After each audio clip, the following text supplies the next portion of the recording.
উনি যখন ছাত্র ছিলেন উনি অত্যন্ত গরিব ছিলেন। মাদ্রাসায় কোরআন শরীফ শিখতে গেছে, কিন্তু ওস্তাদ লক্ষ্য করে দেখে পায়ের মধ্যে জুতা নেই। মরুভূমির দেশে নোমান ইবনে সাবেত খালি পায়ে মাদ্রাসায় আসে। ওস্তাদের দয়া হলো যে আমার এত সুন্দর ছাত্র, গরিবের সন্তান, পায়ের মধ্যে জুতা নেই। এদিন ওস্তাদ বলল, নোমান রে, আজকে মাদ্রাসা ছুটি হলে তুই আমার কামরায় যাবি। যেই মাদ্রাসা ছুটি হয়েছে, নোমান ইবনে সাবেত ওস্তাদের কামরায় গেলে ওস্তাদ চকির তল থেকে এক জোড়া পুরানা কাপড়ের জুতা বের করে বলতেছে, বাবা এই জুতা আমি পায়ে দিতাম, কিন্তু এখন পুরাতন হয়েছে, এই কারণে জুতা পায়ে দেই না বাজান, এই জুতাটা তোমারে দিয়ে দিলাম। এই জুতা পরে তুমি আগামীকাল থেকে মাদ্রাসায় আসবা।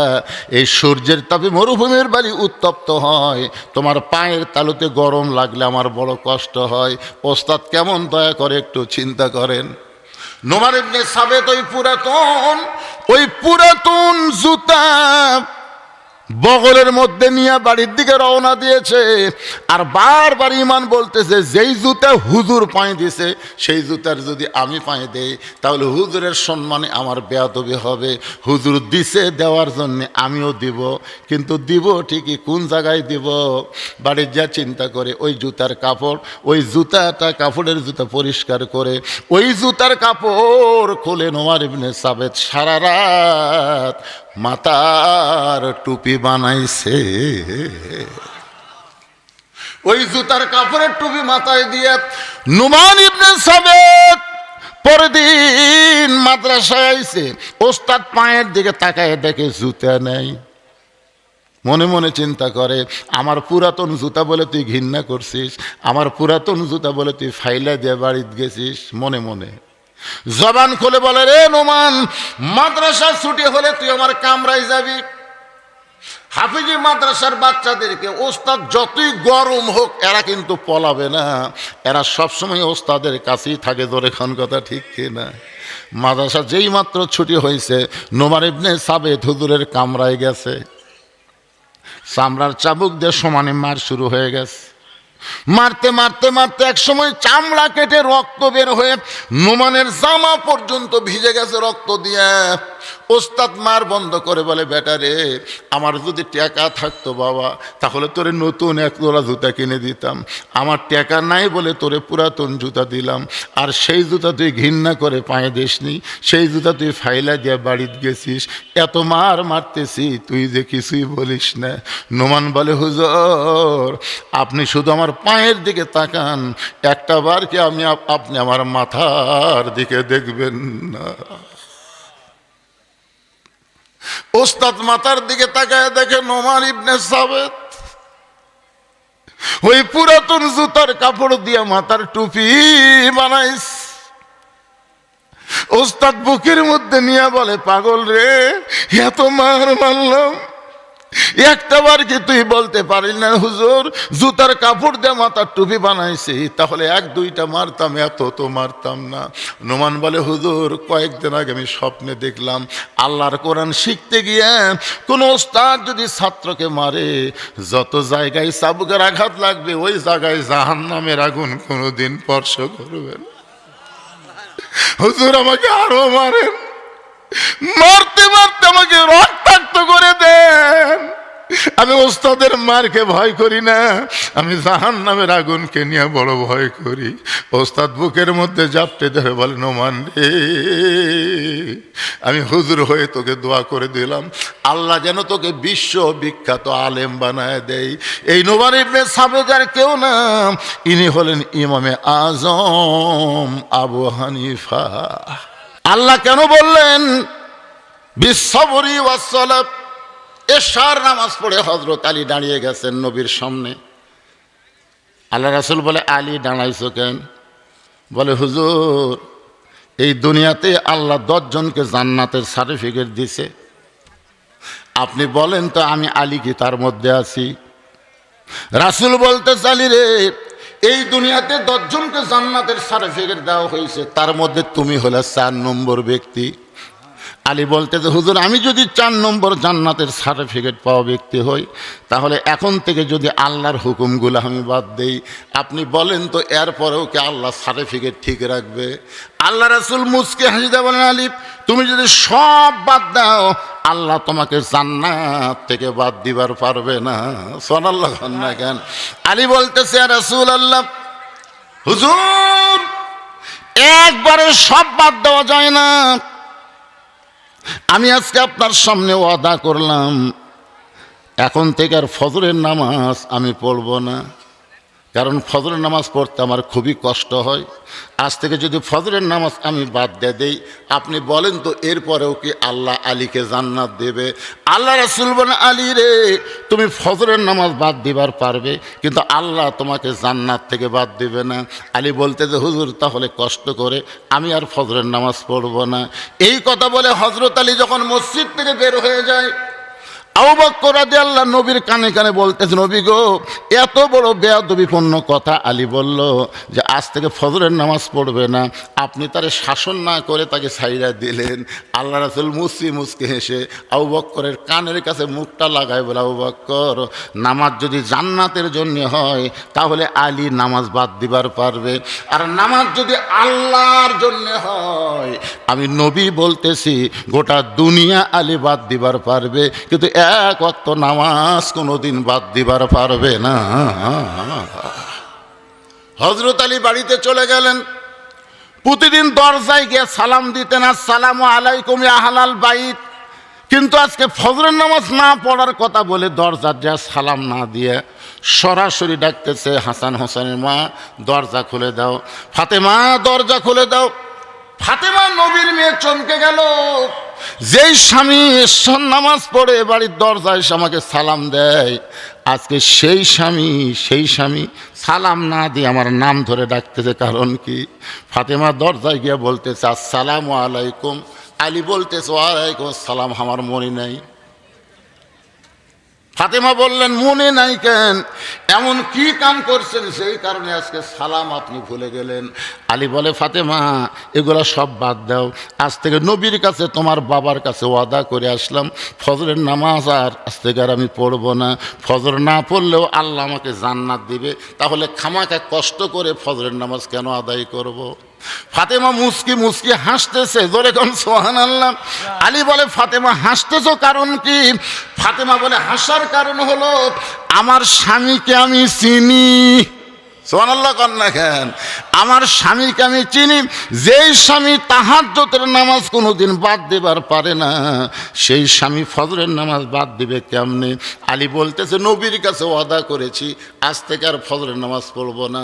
ফাতেমা বলতেছে তাহলে আজকে রাতে আপনাকে আর আমি বালিশের মধ্যে ঘুমাতে দেব না, কারণ বালিশের মধ্যে ঘুমাইলে বেলাল যখন আসসালাতু খায়রুম মিনান নাওম কবে আপনি তখন চেতন পাবেন। আলী বলে, ফাতেমা তাহলে বালিশের মধ্যে যদি ঘুমাতে না দাও তুমি আমাকে কোথায় নিয়ে ঘুমাইবা? ফাতেমা বলতেছে আজকে আমার উরাটটা আপনার মাথার তলে বালিশ বানাই দিব, আর সারা রাত জায়গা আপনার খেদমত করে আপনার চুলের মধ্যে হাত দিয়ে বিলকি কাইটা আজকে এমনভাবে আপনাকে ঘুমায় দেব আপনার নবীর কাছে কথা বলা যেন ওয়াদা ঠিক থাকে। নবীর মেয়ে ফাতেমা সারা রাত না ঘুমাইয়া, রে মায়েরা মনোযোগ দা শোনেন, মাথার চুল বেচা খায়। অনেক মেয়েরা আছে, আপনাদের এলাকাতে আছে না নাই? মাথার চুল বেচা খায়। আমার মা বোনদের জন্য সবচাইতে গুরুত্বপূর্ণ ওয়াজ, মা মেয়ে মানুষ মারা গেলে 5টা কাপড় দেওয়া লাগে, 3টা কাপড় পুরুষের মতনই পরান লাগে, আর 2টা কাপড় মেয়েদের 2 জায়গায় বেশি দেওয়া লাগে। একটা হলো সিনা বান, একটা হলো মাথা বান।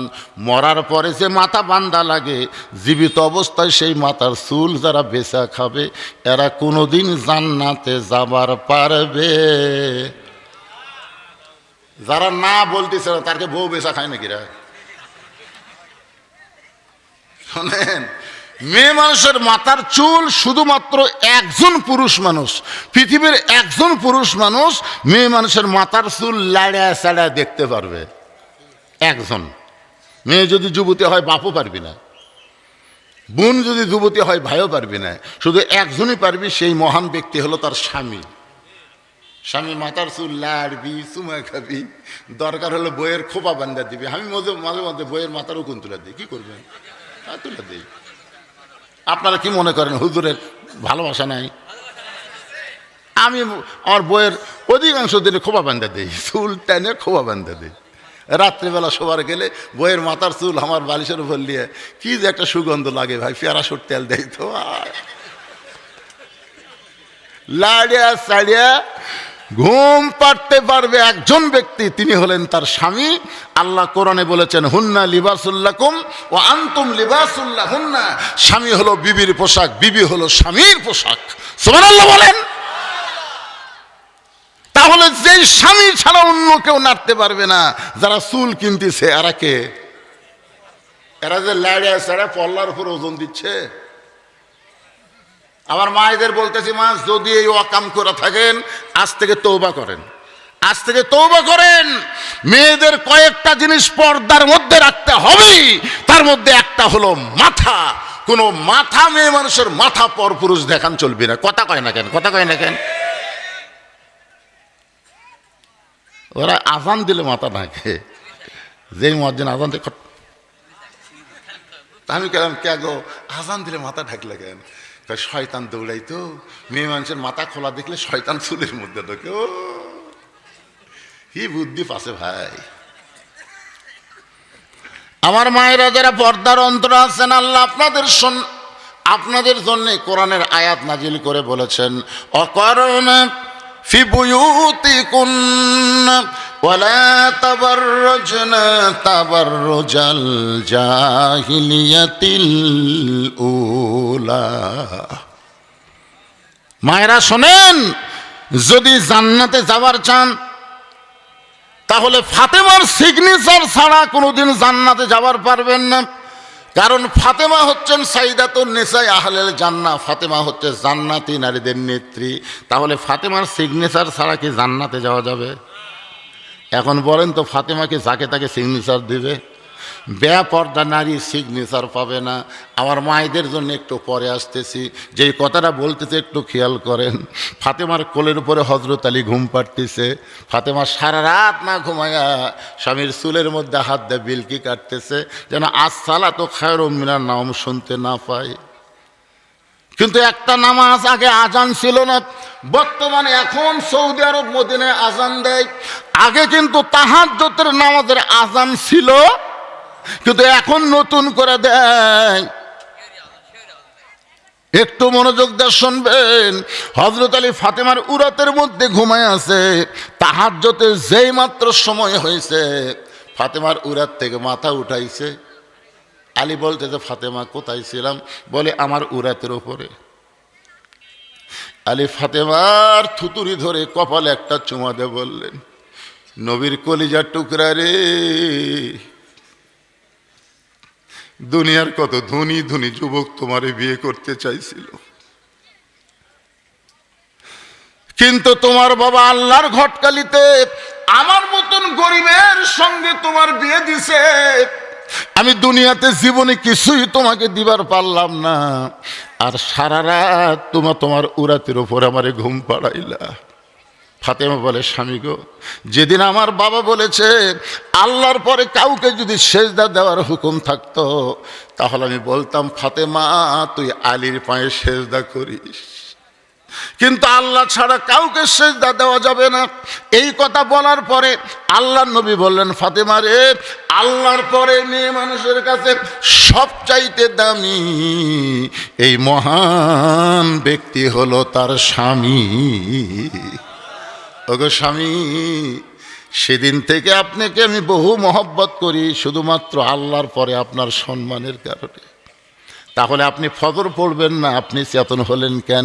আলী বলতেছে, গো ফাতেমা, নবীর কাছে বলেছি ফজর পড়বো না, তাই বলে কি তাহাজ্জুদ পড়া যাবে না? তাই বলে কি তাহাজ্জুদ পড়া যাবে না? হযরত আলী ওযু করে তাহাজ্জুদের নামাজ আদায় করলেন। নামাজ আদায় করতে করতেই এক সময় হযরত বেলাল, আসসালাতু খায়রুম মিনান নাওম, ঘুম হইতে নামাজ অতি উত্তম। সঙ্গে সঙ্গে হযরত আলী টুপি পাগড়ি নিয়া বাড়ির দরজা খুলে মসজিদে নববীর দিকে যখন যাবার চায়, ফাতেমার সামনে এসে দাঁড়ায় বলে, চলবি না? আমার বাপের কাছে কি দিছেন?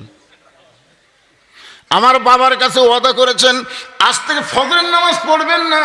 তাহলে আজান শোনার সঙ্গে সঙ্গে দরজা খুলে কোথায় যাবেন? আলী বলতে যে, পাগলি রে, ফজরের নামাজ পড়বো না এটা ঠিক আছে, কিন্তু বাহির থেকে আজকে নামাজ পড়ার দৃশ্যটা আমি একটু দেখবার চাই। আমি ভিতরে ঢুকবো না, আমি বাইরে থেকে একটু দেখবার চাই। তুমি কি মনে করো নামাজ পড়বো না তাই বলে দেখাও যাবে না? ফাতেমার স্বামীকে অত্যন্ত মহব্বত করার কারণে বললেন, তাহলে যান, খবরদার ভিতরে যেন ঢোকেন না, ওয়াদা যেন খিলাফ না হয়। হযরত আলী ফজরের নামাজ পড়া দেখতেছে, বাহির থেকে এখনো জামাত শুরু হয় নাই, শুধুমাত্র সুন্নত নামাজ পড়তেছে। ফজরের আগে 2 রাকাত সুন্নত। রাসূল বলেছেন এত দাম, আসমান জমিন বিক্রি করে দিলেও ওই 2 রাকাত সুন্নতের সমান হবে না। হযরত আলী লক্ষ্য করে দেখে মসজিদ নববীর বারান্দায় একজন সাহাবী, যার নাম হলো আবু যর গিফারি। জোরে বলেন নাম কি? আবু যর গিফারি ফজরের 2 রাকাত সুন্নত নামাজ পড়তেছে। আলীর ঈমান বলতেছে ফজরের নামাজ না হয় পড়বো না, তাই বলি কি সুন্নত পড়া যাবে না? আবু যর গিফারির সুন্নত পড়ার দিকে হযরত আলী বারান্দায় গিয়া তার সঙ্গে নামাজের নিয়ত করে 2 রাকাত সুন্নত নামাজ পড়ে জামাতের অপেক্ষায় চুপ করে বসে আছে। আবু যর গিফারি বলে, আলী ভাই, এশার নামাজের সময় নবীর সামনে ওয়াদা করলেন আপনি ফজরের নামাজ আজ থেকে পড়বেন না, তাহলে আপনি সুন্নত কেন পড়লেন? আলী বলতেছে, সুন্নত পড়লাম, সুন্নত তো না পড়ার কথা বলি নাই, আমি শুধু বলেছি ফজরের নামাজ পড়বো না, তাই বলি কি সুন্নত পড়া যাবে না।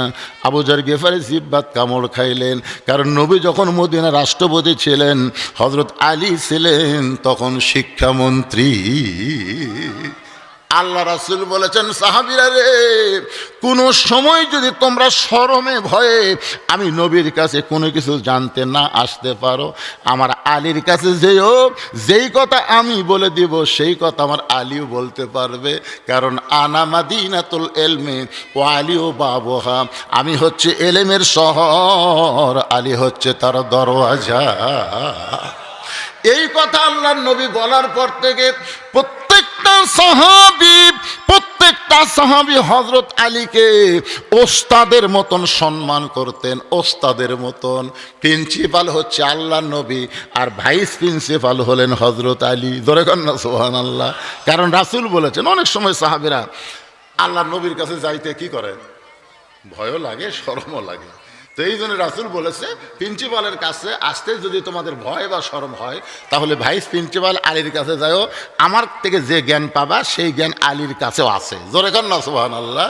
এই কথা বলার পরে রাসূল বললেন, আনা মাদিনাতুল ইলমি। তোর বারবার কি দেখা লাগে রে ছেলে, একটু মনোযোগ দিয়ে শুনবেন। হযরত আলী আবু যর গিফারিকে যখনই বলেছে আমি না হয় ফজরের ফরজ পড়বো না, তাই বলে কি সুন্নত পড়া যাবে না, আবু যর গিফারি জিহ্বাত কামড় দিয়ে ভাবতেছে ওস্তাদের সাথে বেয়াদবি করা যাবে। কারণ নবী যখন মদিনার প্রেসিডেন্ট ছিলেন, ওই সময় হযরত আলী কি ছিলেন, শিক্ষামন্ত্রী। ইসলামে ওস্তাদের সম্মান কম না বেশি? যেই মাত্র হযরত বেলাল আকামত শুরু করেছে, এমন সময় আল্লাহর কোরআন বলতেছে, কুমু লিল্লাহি কানিতিন, দাঁড়াও, আল্লাহর জন্য দাঁড়াও, কনিতের আনুগত্য নিয়ে। কোরআনের এই আয়াত শোনার সঙ্গে সঙ্গে হযরত আলী এক দৌড়ে সামনে কাতারে, আবু বকর ধর্মমন্ত্রী, হযরত উমর আইন মন্ত্রী, এই 2 মন্ত্রীর মাঝখানে হাত ঢুকাইয়া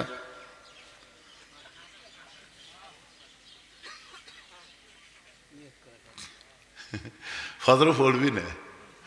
এখন এমন জায়গায় যা দাঁড়াছে যে 2 মন্ত্রী, আইনমন্ত্রী ধর্মমন্ত্রীর মাঝখানে 2খানা হাত ঢুকাইয়া ঠেলা দেয়া জায়গা বের করে আল্লাহু আকবার, ফজর নামাজের ইমামতি করতেছেন আল্লাহর নবী। বাজান গো, যখন নবী কোরআন তেলাওয়াত করে এই কোরআন মনে হয় আসমান থেকে আল্লাহ তাআলা নাজিল করতেছে। জোরে কোন সুবহানাল্লাহ। ফজরের নামাজে একটু বড় সূরায় ধরা লাগে, জোরে কোন কথা ঠিক কি না? আল্লাহর নবী 2 রাকাত নামাজ শেষ করে সাহাবীর দিকে মুখ ঘুরে তাকায়, দেখে 3 রত্ন এক জায়গায় বসে আছে। 3 জন রত্ন, একটা হলো ধর্মমন্ত্রী, একটা হলো শিক্ষামন্ত্রী, আর একটা হলো আইনমন্ত্রী। আল্লাহ রাসূল আলীর দিকে আর তাকালেন না, নিচের দিকে তাকায় বললেন, আলী, হাজার হাজার সাহাবীর ভিতরে ওয়াদা করলে আজ থেকে ফজরের নামাজ পড়বে না, এরপরও তোমাকে সামনে কাতারে দেখতে পাই। আলী রে, তুমি ফজরের নামাজ পড়বা না, আবার সামনে কাতারে কেন আসলো? যতক্ষণ না বলবা ততক্ষণ তোমাকে দাঁড়িয়েই থাকতে হবে। হযরত আলী দাঁড়ালেন, ছোট বাচ্চার মতন কান্না শুরু করে দিলেন। 2 চোখ দিয়ে পানি পড়তেছে, গাল বয়ে বয়ে টস টস করে। আল্লাহ রাসূল বলে, আলী কানলে হবে না, তুমি না আমারে বলে গেলে ফজর পড়বা না, আবার কেন সামনে কাতারে আসলে আমি জানতে চাই। আলী বলতেছে, হুজুর যদি জানবার চান অবশ্যই আমি জানাবো। রাসূল বললেন, সাহাবীরা রে, যে আলী ওয়াদা করলো ফজরের নামাজ পড়বে না, সে আলী আবার সামনে কাতারে ফজর পড়লো, কেন পড়লো তোমরা কি জানবার চাও? সমস্ত সাহাবী 2 হাত তুলে বলে, হুজুর আমরাও জানবার চাই। যদি সাহাবীরা জানবার চাই, আপনারা কি জানবার চান? কারা কারা চান আল্লাহকে একটু হাত দেখান। বুঝে শোনা হাত তোলেন, না শুনে গেলে কিন্তু মুনাফিক হয়ে যাবেন। হাত টান টান করে তোলেন তো দেখে, লিল্লাহু আকবার, হাত নামান। কারা কারা শুনবেন না তারা হাত তোলেন। তার মানে বোঝা গেল সবাই শুনবেন। আমি শোনাবো ভাইজান, কিন্তু এই যে কি একটা কাগজ দিল আমার কাছে,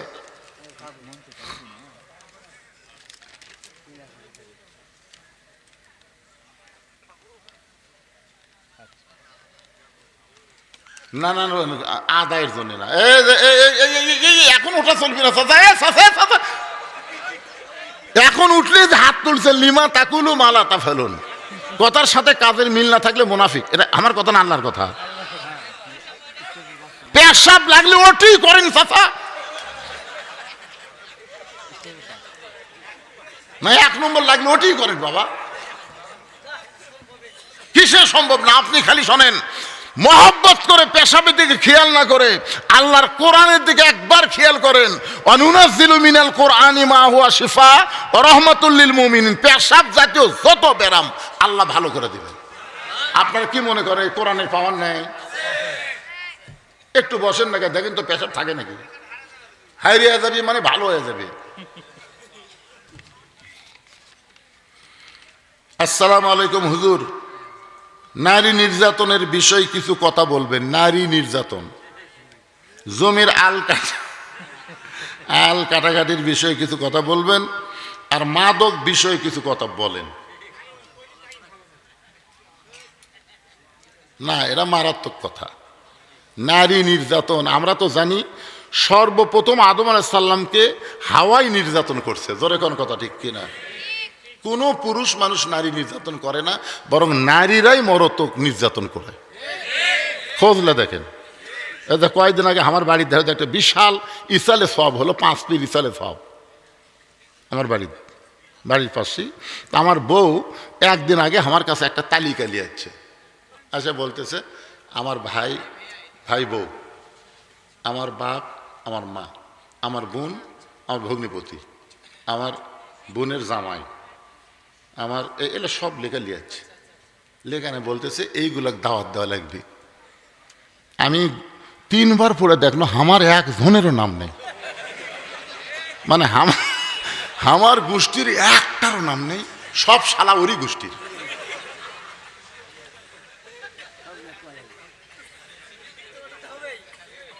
তাহলে কে নির্যাতন করতেছে?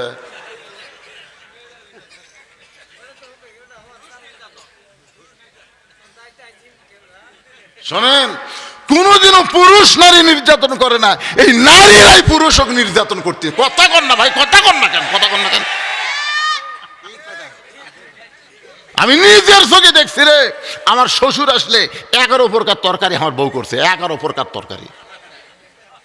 আর আমার বাপ আছে বয়কা বিস্কুট দিছে, 22টা বিস্কুট, যেটা পিঁপড়া খায় না, আশলাল ধরে না, সেটা দিছে। বাপ খালি বিস্কুট খাচ্ছে, বিস্কুট। তা আমি এসে সালাম দিলাম, আসসালাম আব্বাকে, এই তুই ভালো বিস্কুট কিনিস না, যতবার আসি তোর বউ কি বিস্কুট দেয়। আমি একটা বিস্কুট খাইয়া দেখি ভাই একে দাঁতের সাথে চিমড়া লাগে গেছে রে। কি মনে করছেন আমার বাবক তুই বয়কা বিস্কুট দেশ আর তোর বাবক 13 প্রকার তরকারি খেলেস? কি নির্যাতন কোন জায়গা হচ্ছে? খালি 5-7 দাঁড়াবেন, বুঝছেন, নির্যাতন বাইর হয়ে যাবে। এই গন্ধম ফল কে কয় মারা হবে না রে, কে কয় মারা হবে? 5-7 মারা লাগবে, 5-7। যে জায়গাত মারলে কোনো কেস হবি না, যে জায়গাত মারলে মরবি না, যে জায়গাত মারলে 5 মিনিট পরে আর বেদনা থাকবি না, সেই জায়গার নাম কেউ যে পিছনে উঁচু হয়ে আছে ওই জায়গাত। অন্য জায়গার যান ভূতে খাতে মারেন না, বুঝেন না ভাই? যান জমির আল কাটাকাটি সম্পর্কে আল্লাহ কয় নামাজের জোরে ফায়েশাকা যাবে দূরে, পাক কোরআনে রয়েছে ঘোষণা, এখন আকাম কুকাম নামাজ রোজা একসাথে বান্দিয়া বোঝা, জাহান্নামে দিয়াছ রওয়ানা। আজও তুমি আল্লাহর নামাজ ধরতে পারলা না। কেরে ভাই তাই জমির আল কাটতেছেন, আপনার কব্বরের খবর কি? আপনি তো আল কাটা জমি লম্বা করতেছেন, বড় করতেছেন, পরের 1 সুদ জায়গা যদি আপনার জায়গার মধ্যে আসে, আপনার কবরের খবর কি? আর এই যে ছেলেরা মদ খায়, খা, আরো খা। আপনাদের বাড়ি আবার বর্ডার এলাকার, তো বর্ডার অনেক দূরে। আমি সব কথাই বলবো, তবে যে কথা এখন বলতেছি আপনারা সবাই শোনার জন্য। নবী শুনবে আলীর মুখ দিয়ে, আর সাহাবীরা শুনবি, হাত তুলছে, আপনারাও হাত তুলছেন। লা ইলাহা ইল্লাল্লাহ, লা ইলাহা ইল্লাল্লাহ, লা ইলাহা ইল্লাল্লাহ, লা ইলাহা ইল্লাল্লাহ, লা ইলাহা ইল্লাল্লাহ, লা ইলাহা।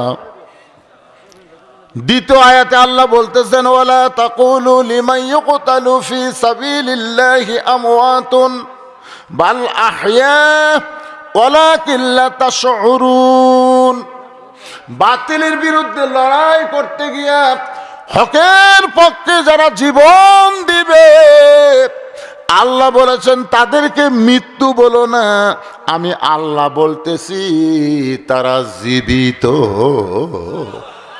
আপনারা সত্যি করে বলেন তো, ওসমান হাদি কি মরিছে? আমি যে গ্রামে জন্ম নিয়েছি ওই গ্রামে ওসমান হাদি বিদায় নেওয়ার পরে 2টা বাচ্চা হচ্ছে, ছেলে, 2 জনের নামই তো হচ্ছে ওসমান হাদি, 2টার নামে। তা আমি একবার ওই ওসমান হাদিকে হাদিয়া দেওয়ার জন্য গেলাম। তাই বললাম, কে রে ভাই ওসমান হাদি? কয় হুজুর ওসমান হাদি যাওয়ার সাথে সাথে আমরা নিয়ত করছি হাদিকে আমরা মরতে দিব না, প্রত্যেক পাড়ায় পাড়ায় যেন হাদির জন্ম হয়। তার মানে কি বুঝলেন?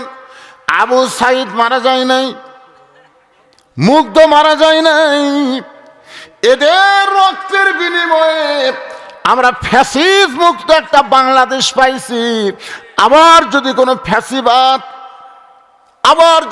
ফ্যাসিবাদ বাংলার জমিনে আসতে চায়, আবার রক্তের বিনিময়ে মোকাবেলা করা লাগবে। ধরে কোন কথা ঠিক কি না? প্রয়োজন হলে দুনিয়া তো ছাড়াই লাগবে ভাইজান। এই দুনিয়া থাকার জায়গা না, আপনি যেইভাবেই হোক দুনিয়া থেকে আপনাকে যাওয়া লাগবে, কিন্তু বাতিলের বিরুদ্ধে হকের পক্ষে লড়াই করে যদি জীবন দিবার পারেন, এই জীবন দেওয়াটা মরণ না। আল্লাহ বলতেছেন তারা জীবিত। ওয়ালাকিন লা তাশউরুন, তোমাদের সাধারণ মাথায় তোমরা সেটা বুঝতে পারবা না। আমর ইবনুল জামহু জিহাদের ময়দানে গেলেন। একটু মনোযোগ দিয়ে শোনেন, আল্লাহর নবীর সঙ্গে যুদ্ধ করার এক সময় সে দুনিয়া থেকে বিদায় হয়ে গেল। ওই বদরের প্রান্তরে তাকে দাফন করা হলো। আমি নিজের চোখে আমর ইবনুল জামহুর কবরের পাশে দাঁড়ায় বললাম, তুমি হাতে পঙ্গু ছিলে, পায়ে পঙ্গু ছিলে, কিন্তু তোমার ইমানটা পঙ্গু ছিল না। আজকে বাংলাদেশে ভাইজান আমাদের সবচাইতে বড় যুদ্ধ সামনে আসতেছে। এই যুদ্ধ আমাদেরকে বুঝে শুনে অস্ত্র ধরা লাগবে, সিল মারা লাগবে, একটু চিন্তা ভাবনা করার দরকার আছে না? না, আপনি যাকে দিবেন হাসরের ময়দানে দেখতেছেন আপনার আমল নামায় রড দেখা যায়, সিমেন্ট দেখা যায়, গম চুরি দেখা যায়, চাউল চুরি দেখা যায়। আপনি বলতেছেন আল্লাহ আমি জীবনে মেম্বার চেয়ারম্যান হইনি, তাহলে আমার আমল নামায় রড কেন, সিমেন্ট কেন? বলে তুমি তাকে ভোট দিয়ে নেতা নির্বাচন করেছিলে, উনি যত মারা খাচ্ছে ওনাকে মারা খাওয়ার জন্যই তো তুমি ভোটটা দিছো। ও মারছে, ওই মারার একটা অংশ তোমার আমল নামায় ঢুকছে, যার কারণে তুমি আজকে চোরের সঙ্গে চোর হইয়া জাহান্নামে যাও। আর ভালো মানুষ, যেই ভালো মানুষটাকে আপনি জানেন 5 ওয়াক্ত নামাজ পড়ে, কোনোদিন কারোর সঙ্গে দুই ব্যবহার করে না, খারাপ ব্যবহার করে না, এরকম সৎ মানুষের মার্কায় যদি আপনি সিলটা দিবার পারেন, ওই মানুষটা যত ভালো ভালো কাজ করবে ওই ভালো কাজের সওয়াব সে একলা পাবে না, আপনি ভোট দেওয়ার কারণে আপনার আমল নামায় আল্লাহ সেই সওয়াবটা দিয়ে দিবে। এই যুদ্ধটা আমাদের সামনে করার দরকার আছে না নাই? আল্লাহ রাসূল বলে, আলী এশার নামাজের সময় তুমি বলে গেলে ফজরের নামাজ পড়বা না, কিন্তু এখন সামনে কাতারেই তোমাকে দেখতে পাই, বলো তো আলী, বলো খবর কি? আবু বকর দাঁড়ায় বলে, ইয়া রাসূলুল্লাহ, আলী যখন আপনার সামনে বলেছিল আমি ফজরের নামাজ পড়বো না, তখন আপনি আমার কানে কানে কি বললেন? যে আল্লাহ নামাজ যদি জান্নাতের জন্যে হয় আলী নামাজ বাদ দিবার পারবে, কিন্তু নামাজ তো জান্নাতের জন্যে না, নামাজ হলো কার জন্যে? ইন্না সলাতি ওয়া নুসুকি ওয়া মাহইয়ায়া ওয়া মামাতি লিল্লাহি রাব্বিল আলামিন। আলী বলতেছি, ইয়া রাসূলুল্লাহ, আমি বহু চেষ্টা করলাম আমি ফজরের নামাজ পড়ব না, হুজুর আমি বহু চেষ্টা করেছি ফজরের নামাজ পড়ব না, কিন্তু আমি নামাজ ছাড়তে চাইলে কি হবে? নামাজ আমাকে ছাড়লো না।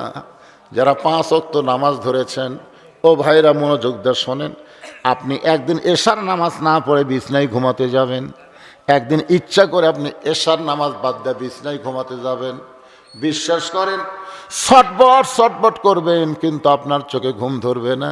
যেই মাত্র এশার নামাজ আদায় করবেন চোখ বন্ধ করবে, জান্নাতের ঘুম আল্লাহ আপনার ভিতরে দিয়ে দিবে। এই জন্য যারা নামাজ একবার ধরেছে তারা জীবন গেলেও নামাজ ছাড়বে না। যত কাজই থাক না কেন সমস্ত কাজকে তারা পায়ের তলে ফেলে দিয়ে আগে আল্লাহর কাজ করবে। আর নামাজের মধ্যে ধড়ফড় করলে হবে না। আল্লাহ বলেছেন কদ আফলাহা মান তাজাক্কা ওয়া যাকার আসমা রাব্বিহি ফাসাল্লাহ। মসজিদে আজান দেওয়ার সঙ্গে সঙ্গে মসজিদ আসবে। শুধু মসজিদের মধ্যে ঢুকলে হবে না, তোমার মনটাকে মসজিদ বানাতে হবে। মনটা যদি মসজিদ বানাবার পারো তাহলে তোমাদের গ্রামের মসজিদের যোগাযোগ হচ্ছে আল্লাহর ঘর কাবার সাথে। ধরে কোন কথা ঠিক কিনা? এই মসজিদের ভিতর দিয়া, কাবার ভিতর দিয়া, বাইতুল মামুরের ভিতর দিয়া আল্লাহর আরশ পর্যন্ত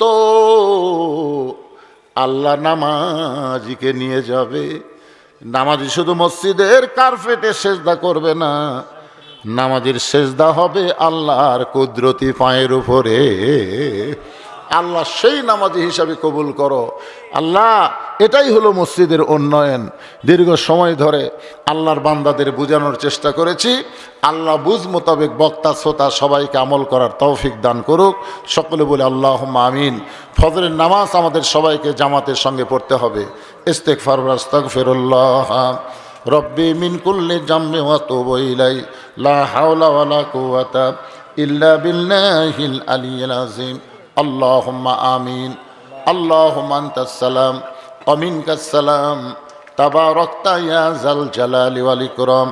আয় আল্লাহ তাআলা, সেই মাগরিবের নামাজের পর থেকে তারিখ পরিবর্তন হওয়া পর্যন্ত তোমার বান্দা বান্দীদেরকে নিয়ে আলোচনা করলাম।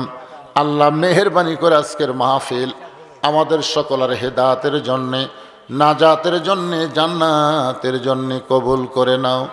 এই মাহফিলের শুরু থেকে শেষ পর্যন্ত যত আলোচনা হয়েছে আল্লাহ, এর মধ্যে যদি ত্রুটি হয়, ভুল হয়, মাফ করে দিও। এর জাহাদিয়া মঞ্জুর করো। সোনার মদিনায় নবী পাকের রওজা মোবারকে আল্লাহ কবুল করে নাও। তামাম আম্বিয়ায়ে কেরাম, আসহাবে কেরাম, তাবেঈনে কেরাম, তাবা তাবেঈনে কেরাম, তামাম পৃথিবীর মাটির নিচে যত মুমিন মুমিনা শুয়ে আছে আল্লাহ, সকলের আরওয়াহ ফারে হাদিয়া কবুল করো। আল্লাহ, আমরা যারা হাত তুলেছি, আমাদের জনম দুঃখনী মা যাদের কবরে চলে গেছে, আল্লাহ মেহেরবানি করে মায়ের কবরটাকে জান্নাতের টুকরা বানায় দাও। বাবার বাড়ি ঘর সবই আছে, আমাদের বাবা যাদের এতিম হয়ে অন্ধকার কবরে চলে গেছে, আল্লাহ মেহেরবানি করে বাবার কবরটাকে জান্নাতের টুকরা বানিয়ে দাও। আমাদের দাদা দাদি, নানা নানা, আত্মীয় স্বজন, শ্বশুর শাশুড়ি যাদের কবরে গেছে, আল্লাহ কবরবাসীদের মাফ করে দাও। আল্লাহ, তোমার যেই যুবক বান্দারা কষ্ট করে মেহনত করে এত সুন্দর আয়োজন করেছে, এই সমস্ত যুবকগুলোকে 5 ওয়াক্ত নামাজি হিসাবে আল্লাহ তুমি কবুল করে নাও। আজকের মাহফিলের সম্মানিত সভাপতিকে আল্লাহ তুমি কবুল করো। আজকের মাহফিলের সম্মানিত প্রধান অতিথিকে আল্লাহ তুমি কবুল করো। আজকের মাহফিলের সম্মানিত বিশেষ অতিথিদের আল্লাহ তুমি কবুল করো। আল্লাহ, আমি গুনাহগার বলে দোয়া ফেরা দিও না। এতগুলো মানুষের মধ্যে যার 2 কানাত পছন্দ হয়, সেই 2 হাতের ওসিলায় আজকের গোটা মাহফিলকে কবুল করো। আমার মা বোনদেরকে পর্দানিশি কবুল করো। আবেদা সালিহা কবুল করে মা ফাতেমার চরিত্র দান করে দাও। গোটা বিশ্বের মুসলমানকে আল্লাহ তুমি হেফাজত করো। আল্লাহ, শুধু কোরআনের ওয়াজ আমরা শুনবো না, আগামীতে বাংলার জমিনে আল্লাহর কোরআন অনুযায়ী যেন চলতে পারি, এমন একটা পরিবেশ আল্লাহ আমাদেরকে দান করে দাও। সুবহান রাব্বিকা রব্বিল ইজ্জাতি আম্মা ইয়াসিফুন ওয়া সালামুন আলাল মুরসালিন আলহামদুলিল্লাহি রব্বিল আলামিন। ওয়াজাল আখিরাতি কালিমাতুন ইনদাল মাউতি। সকলে পড়েন লা ইলাহা ইল্লাল্লাহু মুহাম্মাদুর রাসূলুল্লাহ সাল্লাল্লাহু আলাইহি সাল্লাম। আসসালামু আলাইকুম ওয়া রাহমাতুল্লাহি ওয়া বারাকাতুহু।